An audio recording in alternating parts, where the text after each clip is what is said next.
Parthaya pratibodhitam bhagavata narayanena svayam vyasena gratitam purana munina madhye mahabharatam Advaitaamritavarshiniim bhagavatim ashtadashatyayiniim Amba tvamanusandadhami Bhagavad Gite bhavadveshiniim Namostute vyasa vishala buddhe pullaravindayatapatnanetra Yena tvaya bharatataila purna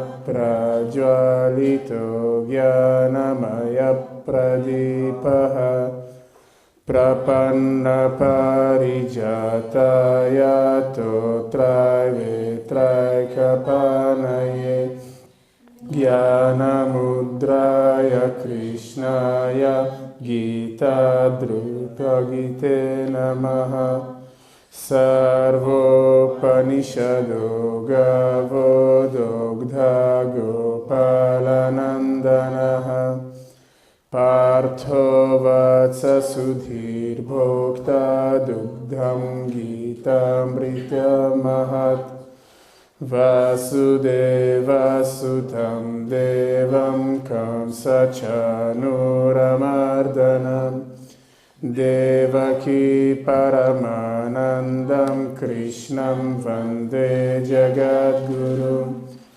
Bhishma Drona Tata Jayatrata Jala Gandhara Nilotpala Shalyagrahavati Kripena Vahani Karnena Velakula Ashwathama Vikarna Ghora Makara Duryodhana Vartini Sotirna Kalupanda Vairananadi Kaivartaka Keshavaha Parasharya Vachasaroja Mamalam Gitartha Gandhodkatam Nanakyanaka Kesaram Harikatha Sambodhana Bodhitam Loke sajjana shatpadaira haraha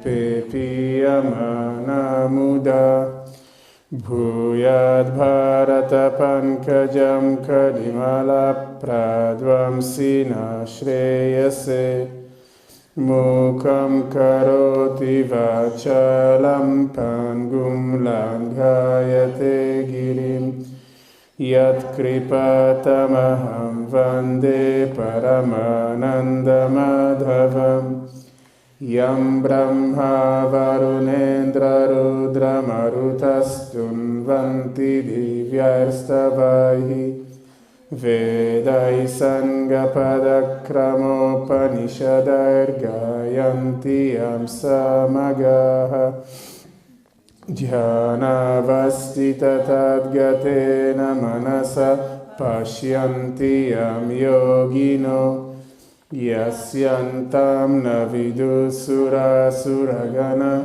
devaya tasmai namaha Om Mangalam Sadhu Veshaya Shishya Chitta Vilasine Vidita Khila Vedyaya Moksha Vigna Vighatine Saumya Kashi Nivasaya Deshikaya Viragine Chaitanya Nanda Rupaya Jivan Muktaya Mangalam Om Sahana Bhavatu Sahana Bhunektu Sahaviryam Karavavahe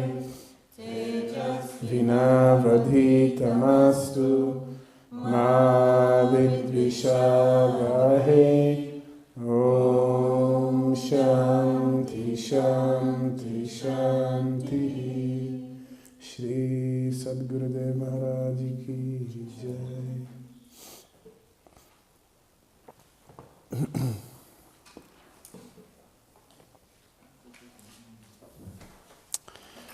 Good afternoon.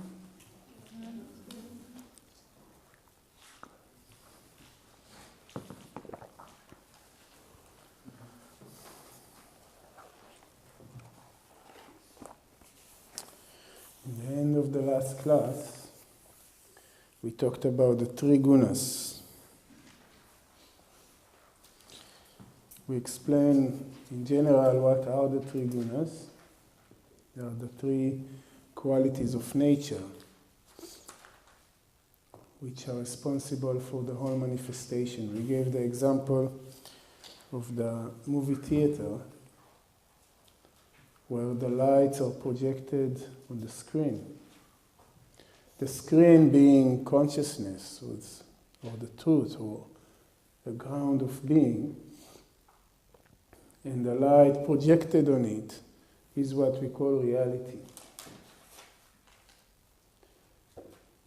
These lights are made of the three gunas. The light that projects the whole universe are the three gunas: sattva, rajas, and tamas.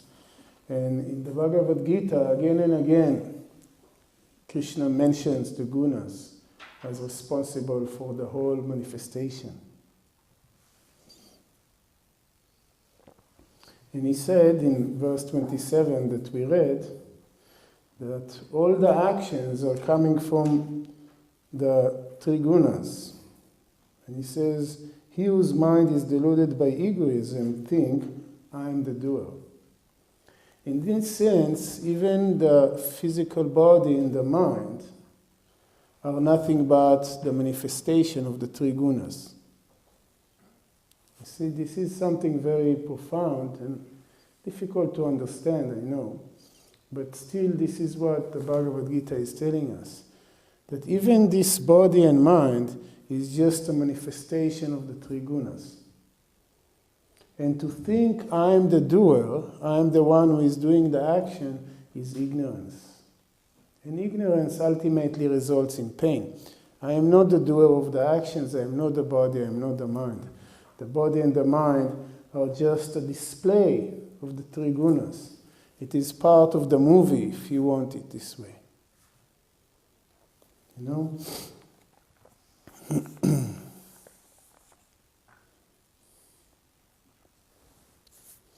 But he who knows the truth, O mighty armed Arjuna, verse 28, about the divisions of the qualities and their actions, knowing that the gunas, as senses, move amidst the gunas, are the sense objects, is not attached.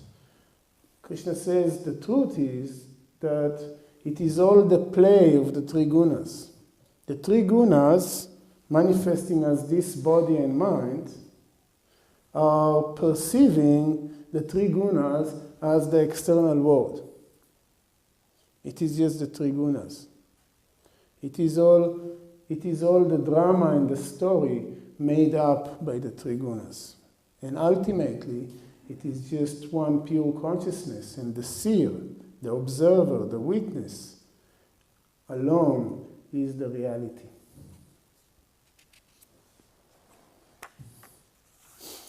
Those who are deluded by the qualities of nature are attached to the functions of the qualities.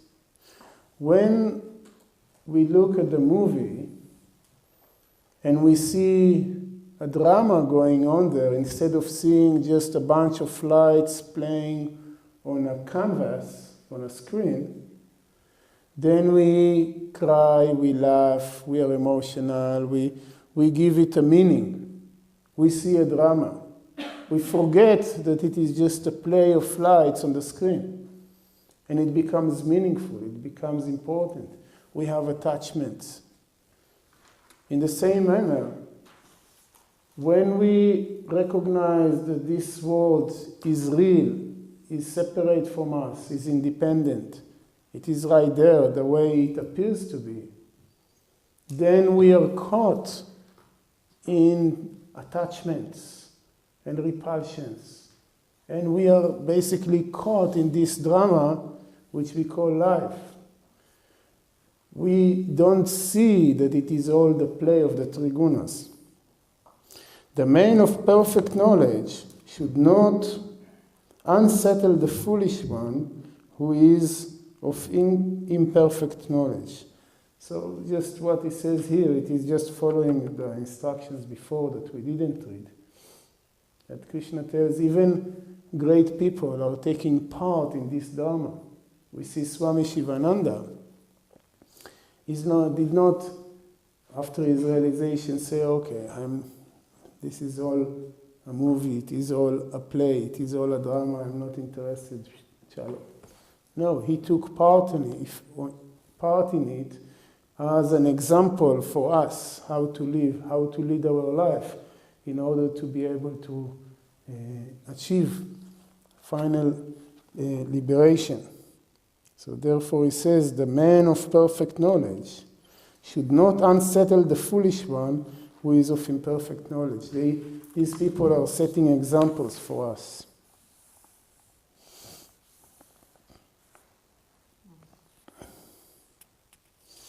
And in the next verse, he says, renouncing all actions in me, with the mind centered in the self, free from hope and egoism, and from mental fever, do thou fight. Now, Krishna is telling Arjuna, you have to fight. Now, fighting here, in Arjuna's case, means right now he is in the battlefield, this is his duty, he has to fight. In our case, fight means engage yourself in action. Engage yourself in your duties. Do what you have to do. Do it right. But how to do it? Renouncing all actions in me. Krishna in the Bhagavad Gita is using the first person pronoun quite often. Me, I. Now, what does it mean? What is the meaning of me when Krishna says me or I or mine in the Gita? Well, it can mean any one of three things. Sometimes Krishna says me in the sense of Arjuna's friend. Because Krishna and Arjuna were friends. They both of them were about the same age, as I told you, and they knew each other. They were good friends. And Krishna is just talking to Arjuna as a human being. Sometimes in the Bhagavad Gita, Lord Krishna is talking to Arjuna as Ishvara. Ishvara means God, but which is the cause of the universe and the ruler of the universe and all this. He's using this from this perspective. He say, surrender to me, worship me, and all this.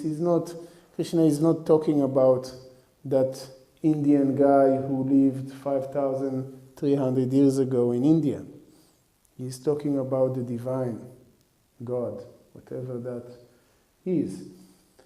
And sometimes, maybe more often in the Gita, when Lord Krishna is using the first person pronoun, me, he means the self. He is talking to Arjuna as Arjuna's own self. In chapter 10, when Arjuna asking Krishna, how shall I meditate on you? Krishna is answering, Aham Atma Kuda Kesha. I'm your self, Arjuna. You want to know me? You want to meditate on me? Find your own self. I am your own self. So when Krishna is using the first person pronoun, it is very helpful sometimes to replace the word me with the word self. Then it makes a lot of Vedantic sense. So he says, renouncing all actions in me. What is the meaning to renounce all actions in me? It means renounce all actions in the self, which means that everything we do is coming through this understanding of the self, through this realization, to give up all selfishness. Because selfishness is the result of identification with the body and the mind, with the not self. So renouncing all actions in me means to give up all the selfish activities. With the mind centered in the self. Our mind, the goal of the mind should always be on the self. Or if you want, all the time keep the mind as a witness. Or stay as the witness of the mind, not keep the mind as a witness. Stay as the witness of the mind without involvement, without identification. Or or you can see it as simply remembering the self at all time. With the mind centered on the self, it means constantly remember the self. Don't forget the real self. Free from hope and egoism. And from mental fever. Mental fever is the result probably of attachment. All those attachments that we cultivate from this wrong understanding. So when we act from this point of view, we are slowly purifying our heart and purifying our mind. Okay?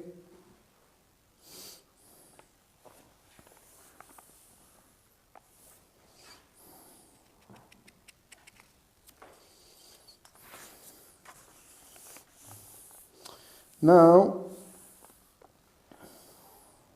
Arjuna has a question, an interesting question.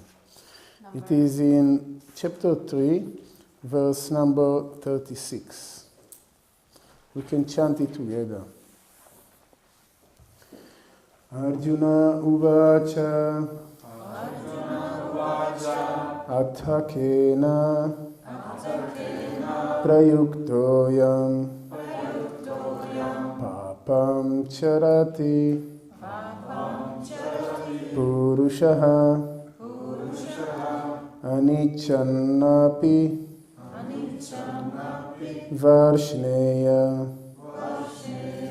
baladiva niyojitaha. Arjuna uvacha athakena prayuktoyam papam charati purushaha anichannapi varshneya baladiva niyojitaha.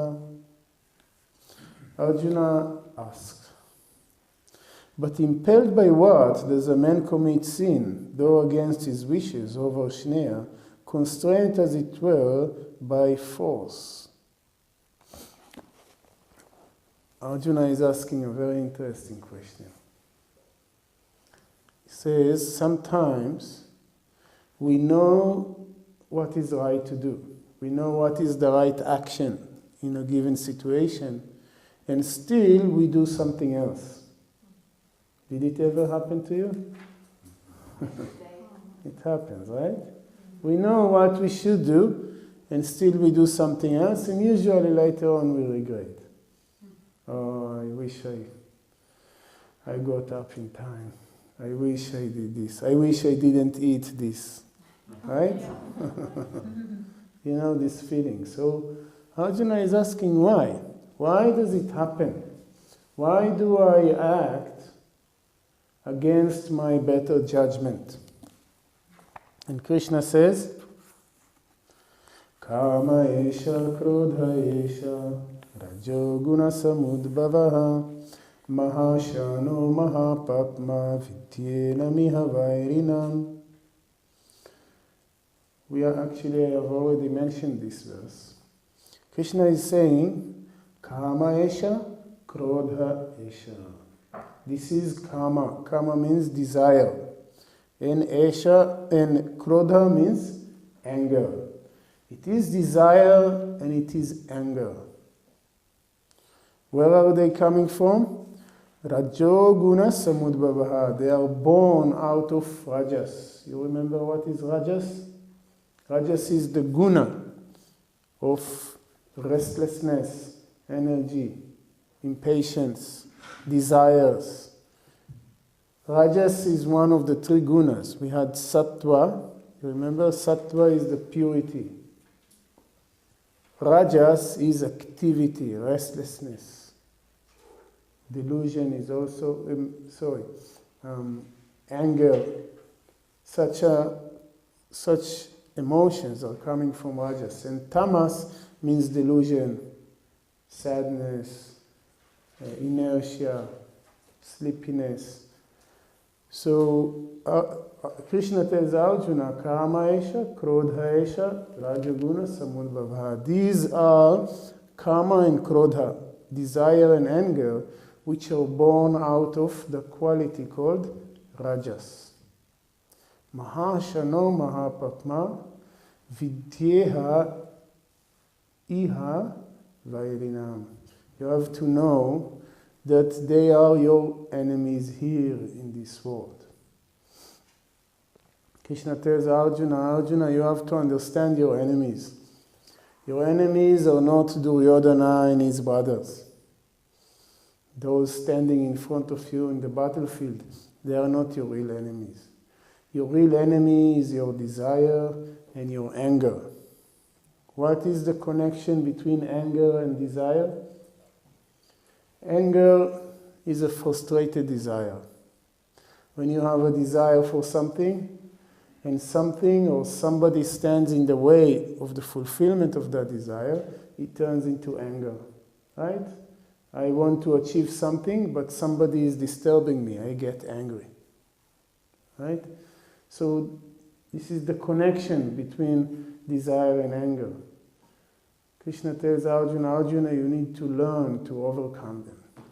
You need to learn to overcome desire, because desire is the root cause of suffering, of pain. We will explore it more. We will see why it is so. But now we will just see what Krishna says. Krishna says the desires in the mind, they are the clouds that disturbing the vision of the sun, the vision of our own self, is not becoming clear because of all of our desires in the mind. All desires? Well, yes, all desires. But we are making distinction between sattvic desires and rajasic and tamasic desires. Ultimately, all desires are a cause for bondage. Even sattvic desires are causing bondage. Once, a person was walking in the forest, and suddenly 3 robbers jump from the woods. They blindfold him, bind him, and they drag him deep, deep, deep into the forest, away from the main path. And when they reach there, they think among themselves what to do with that person. One of the robbers says, let's kill him, take his money and go away. The second robber says, why to kill him? We can just bind him here to a tree, take his money and go. If we kill him and we are caught, we will be charged for murder. But if we bind him here to the tree and go, nobody will ever find him. He will die anyway. But it is not our problem anymore. Makes sense? They bind the person to the tree, they take his money and run away. After a while, the third robber is returning alone. He is untying the person, removing the rope from him, and tells the person, and remove the blindfold, and tells him, come, follow me. I will show you the way out of this forest. Because he is lost, he doesn't know where he is, right? he follows the third robber. The third robber is taking him to the edge of the forest where the main path is and tells him, you see, if you just follow this path, after 4 miles you will reach the town, the city. That person is so thankful. He said, you know, you saved my life. I want to reward you. Please come with me to town, follow me. When we reach the town, I will give you some present. The robber says, I cannot leave this forest. This forest is my home. If I come to town, I will be arrested. Therefore, I cannot come, but you are free to go. This is our little story, is analogy for the 3 gunas.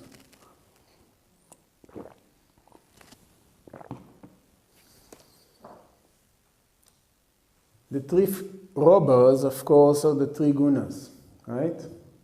The person walking in the forest is the spiritual aspirant, or the mind of the spiritual aspirant.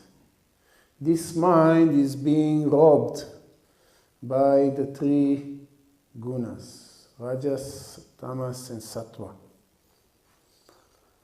Now, one of the robbers, one of the gunas, wants to kill the mind. Which guna wants to kill you? This is Tamas. Tamas is making your mind dull, heavy. Just kills the mind. It makes the mind so tamasic. Right? The other robber says, why to kill? Let's bind. What is the guna which is binding us? It is Rajas. What is the rope Rajas is using in order to bind us? Desire.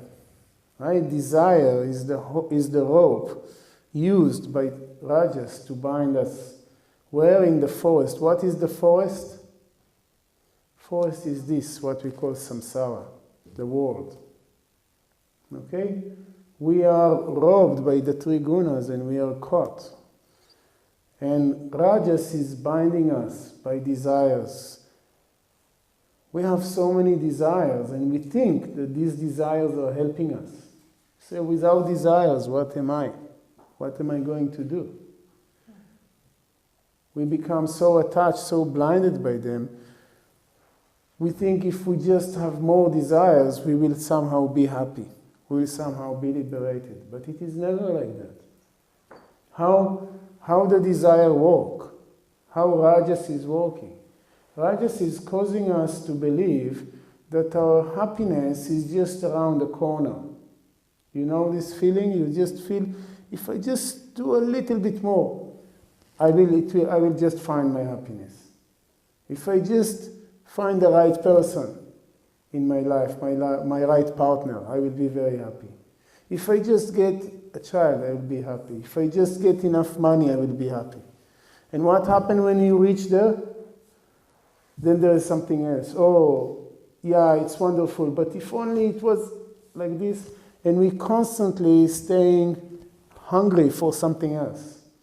We never quite find our satisfaction because always there are more and more and more and more desires. It is like hiking in the mountains.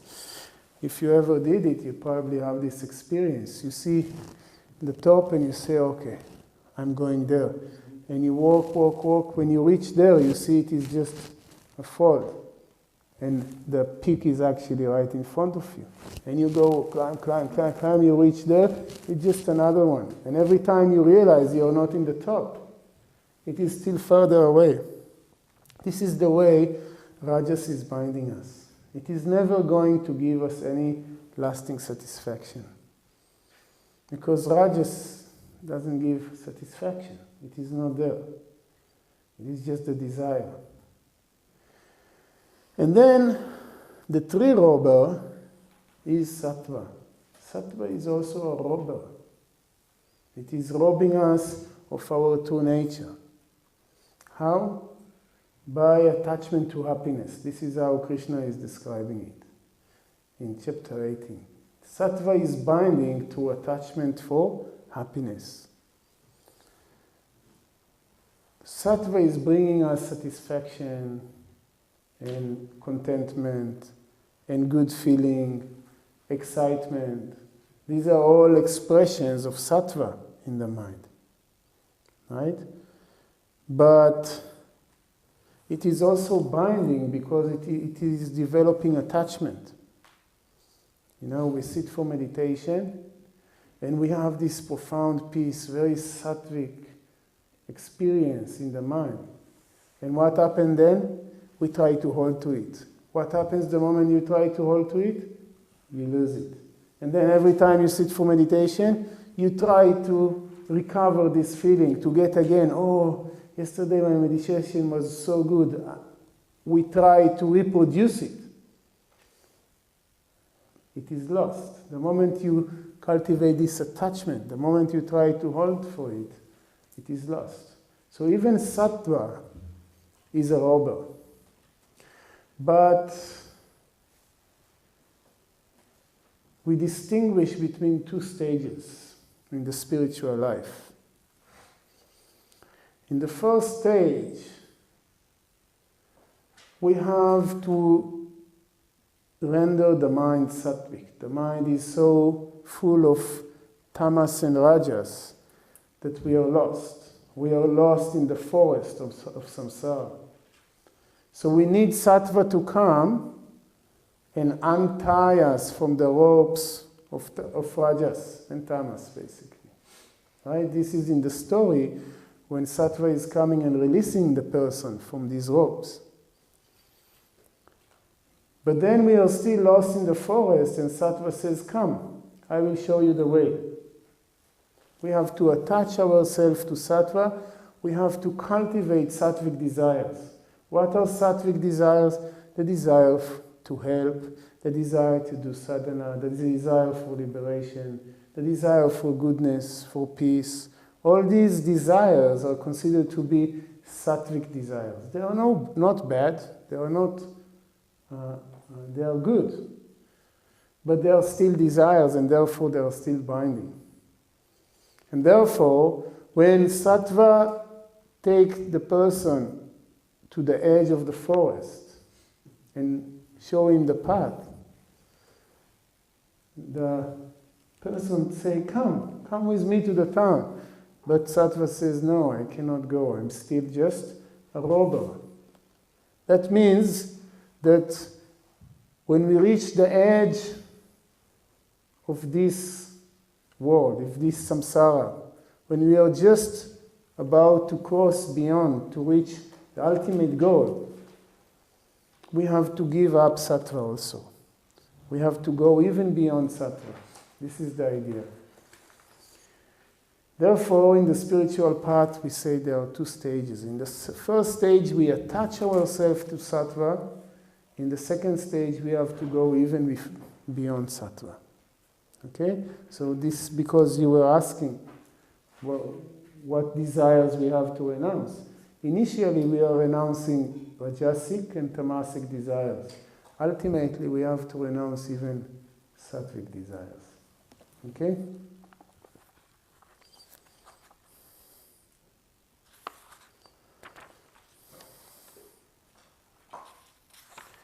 Now we go to chapter number 4.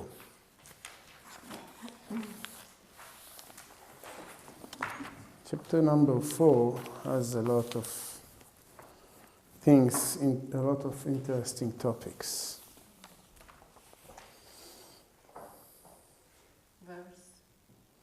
Verse 1.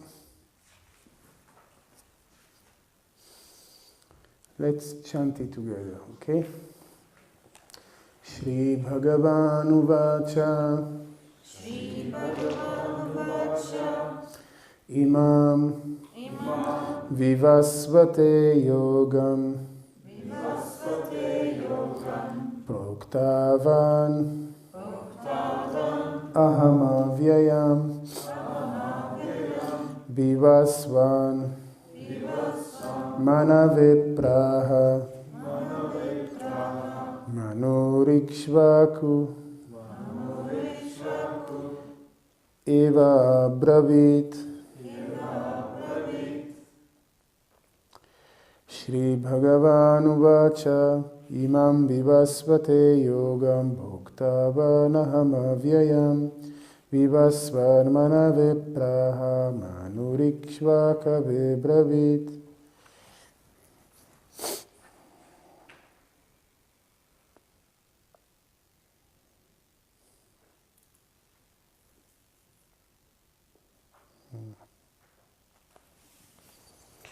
Okay. The Blessed Lord said, I taught this imperishable yoga to Vivasvan. He told it to Manu. Manu proclaimed it to Ikshvaku. These handed down thus in regular succession. The royal sages knew. This yoga, by long lapse of time, has been lost here, O Parantapa. That same ancient yoga has been today taught to thee by me, for thou art my devotee and my friend. It is the supreme secret. From Krishna's point of view, the teaching is over. Krishna now told Arjuna about the two paths, about the distinctions between them, explained to him, and it's over. Luckily for us, Arjuna didn't understand it quite well, and he's asking more questions, and therefore Krishna has to continue in teaching, give more teachings, and therefore the Bhagavad Gita has only 3 chapters. The Bhagavad Gita has 18 chapters and not only 4 chapters. What Krishna is telling here is about the Guru Parampara. Guru Parampara means the dynasty, no dynasty, it is the lineage. It is the lineage in which this knowledge has passed. He is telling Arjuna that in India there are many lineages of knowledge. The knowledge is passing in many lineages. But there was one particular lineage which was very, very ancient, very old. That was a lineage of it was a lineage of kshatriyas, basically, of warriors, of kings, who were also sages. And they passed this knowledge within their lineage. Usually, this knowledge was with the brahmanas, with the priests. But this particular lineage was a lineage of kshatriyas, of warriors. And it was passing from father to son, father to son. And Krishna says, it is all started with me. I am the one who taught it to Vivasvan. Vivasvan is Surya, is the god, is the sun god. The sun god is called also Vivasvan. He says, I taught it to him. And he taught it to his son, and he taught it to his son. And it went on in this succession. But then, in the long lapse of time, this knowledge was lost. And now, I am reviving this lineage and I'm teaching it to you. It will be your duty to teach it on. This is what Krishna is telling to Arjuna. And this is very interesting. Why the lineage has been broken? What is the problem that is causing these lineages to break down? And the answer probably is that lineages break down when instead of teaching what we have learned, we start to bring our ego in and we start to teach whatever ideas we have. Today, if you see in the world of yoga, yoga is a very traditional teaching. And there are very good lineages that teach yoga. But then today, people go, they do a weekend TTC in 3 different techniques, and then they start mixing everything together, and they create their own yoga. Now you be surprised what type of yogas are there. Pet yoga and chocolate yoga and whatever yoga you can imagine. It is unfortunate, but this is the way lineages break down. On the other hand, if you stick to your own lineage, whatever you were taught, you teach. And you teach it that just as possible, the way you were taught, then this teaching is not contaminated by your own ego. Then it is resting on the shoulders of giants. You know this expression? When they say, this is not, I'm just sitting on the shoulders of giants. Why I'm so high? Not because I'm tall, because I'm sitting on the shoulders of giants. This lineage have tested this knowledge for so many generations, and therefore it is so pure. If I come and I bring my ego into it, my ideas, if I start to combine and mix and do all kind of stuff, this is going to break, to destroy this lineage. So Krishna is telling Arjuna, this knowledge was there already before. It was in a tradition, but it was lost. And now I'm reviving. I'm telling you it again. But I was the first one who taught this knowledge to Vivasvan. And Arjuna is confused. He says, Aparam bhavato janma, param janma vivasvataha, katham etad vijaniyam, tvamadar proktavaniti. Says Krishna, I know you. You are of my age, right? How could you teach it to Vivasvan? Vivasvan was before you. First was Vivasvan, and then you came. How can you tell me that you taught it in the beginning to Vivasvan? You know what was Krishna and Arjuna's age when the Bhagavad Gita was taught? You can imagine? What do you think? How old were they? Huh?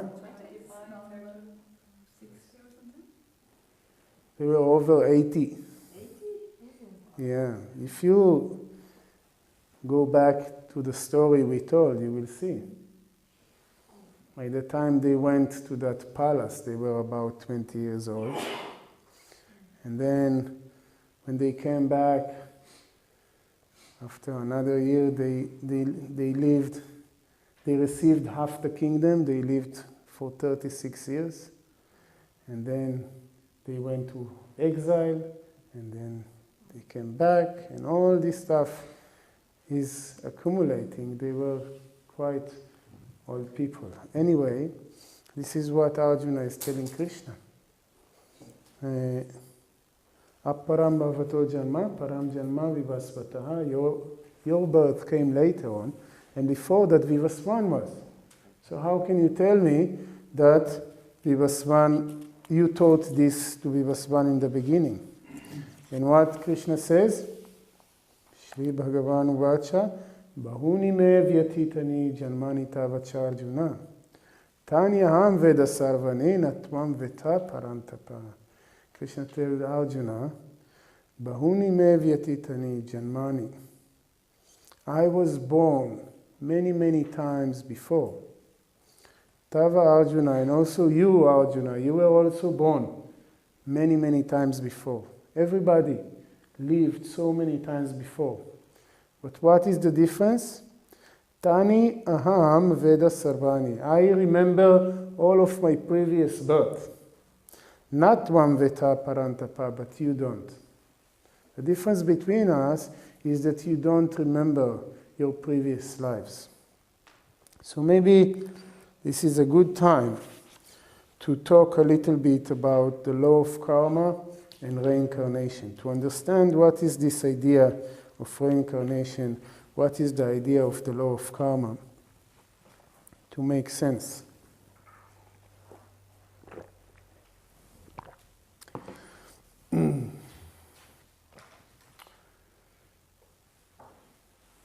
The law of karma is a case of the law of cause and effect. We know that this world is functioning by the law of cause and effect, right? The cause for this cloth, the material cause for this cloth is threads, cotton threads, and the effect is the cotton cloth, right? So the cloth is the effect and the thread is the cause. Like this we see everywhere, the law of cause and effect. That's why we are asking the question why. When you're asking why about something, you're asking what is the cause, where it is coming from. Because everything is governed by this law of cause and effect. Also in the mental, in the subtle level, the law of cause and effect works, and this is where the law of karma is operating. Whenever I perform an action can be any one of these three levels. Either physical action, something I do with my hands, my feet, etc. Or action can be verbal, something I say is also an action. And the third one, action can be also on the mental level. Action can be a thought. Even a thought in my mind is a form of action. Okay? Every such action that I do, physical, verbal, or mental, is producing what we call a karmic seed. We kind of planting a little seed in our subconscious mind.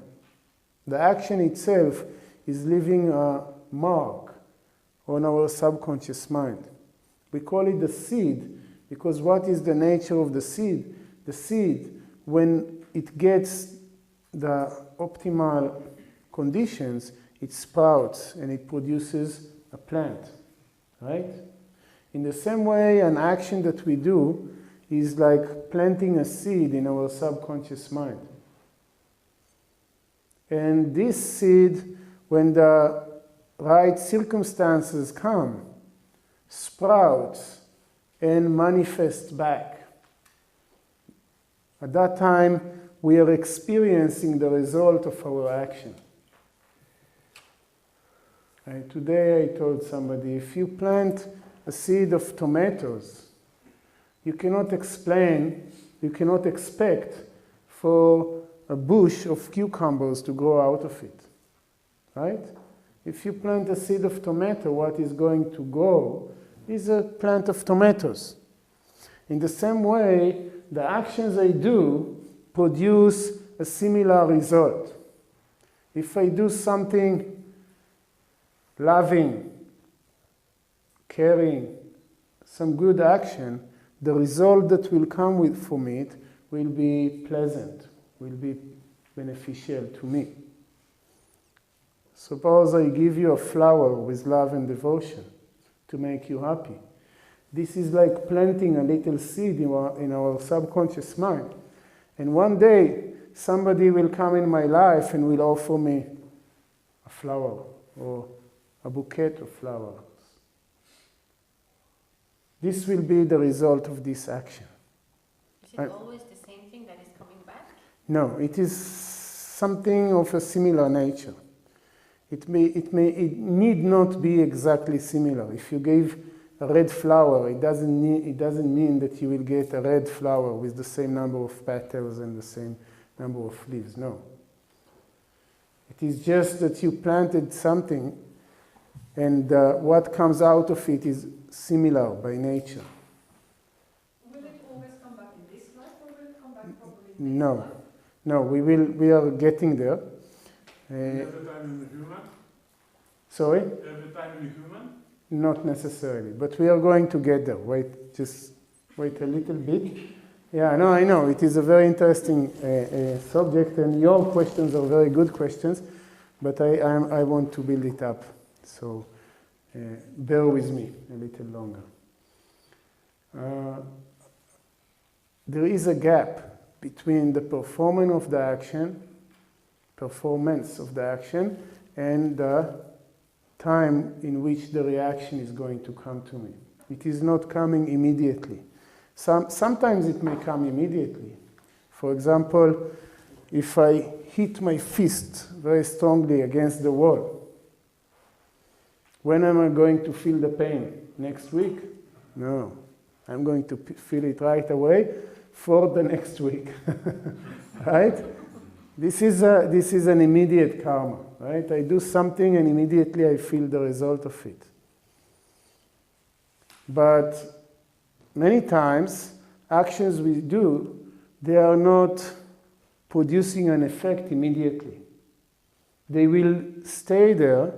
I will explain to you exactly how, but they will stay there until there are certain circumstances that provoke it to manifest again. And then they come back and I experience the results. It may be after 1 week, after 1 year. It may also be in another lifetime. Okay, it all depends. It depends on certain things. It depends on the intensity of the karma and other factors. But we cannot really say how long it will take before we see the result.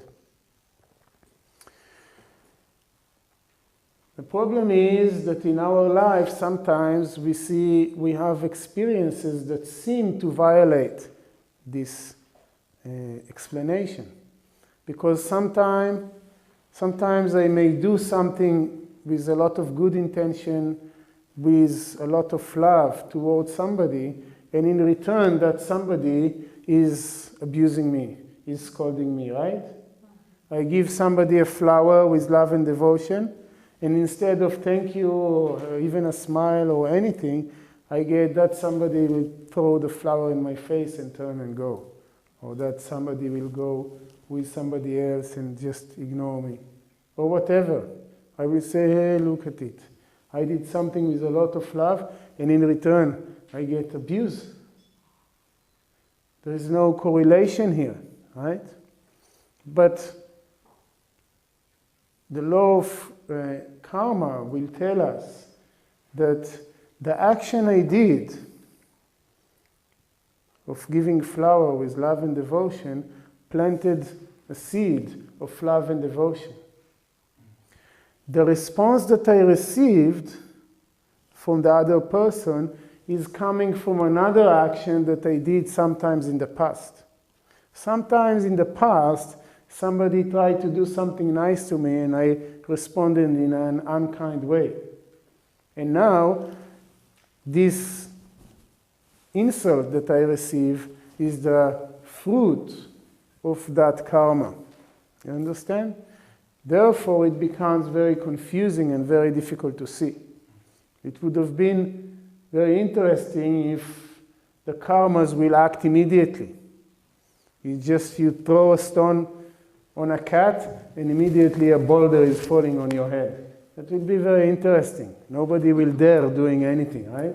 We will be very kind and very nice. But this is not the way it works.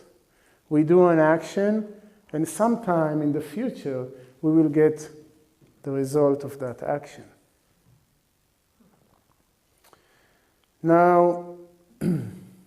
But isn't that also helping us to not be so occupied with the outcome? I don't know. It may help, but this is the way it works. Right? This is the way it works. It's just there is a gap. There is a, yeah. If I do a good action, it seems like a good action, but it's just because I think I have to get good karma, so I'll try to give you a flower, but in my heart I think bad thoughts. The intention. Yeah. So actions, the karmas that are created are always determined by our intention. Intention is the main thing.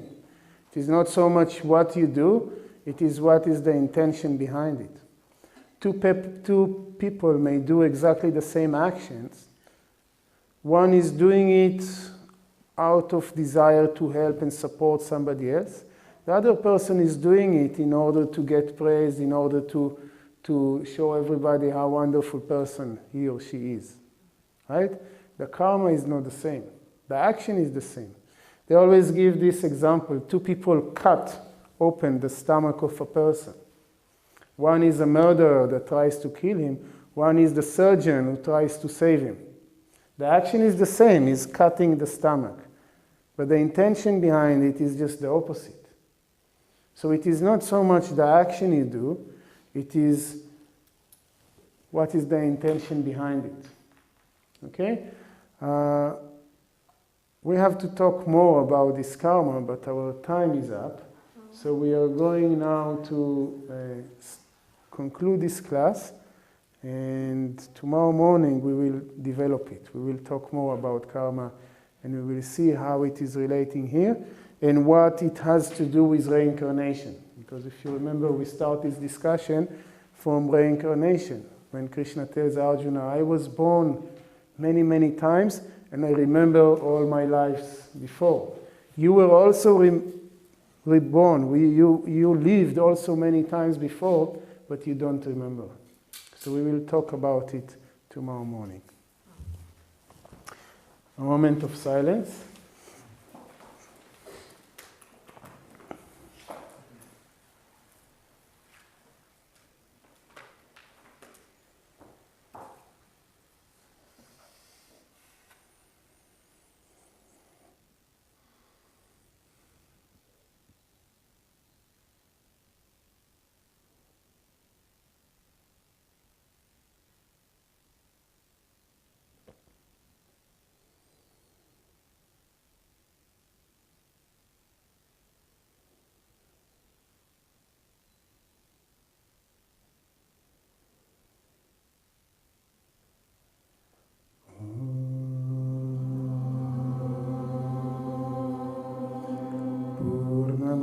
Purnamidam Purnat Purnamudachyate Purnasya Purnamadaya Purnameva Vashishyate Om Shanti Shanti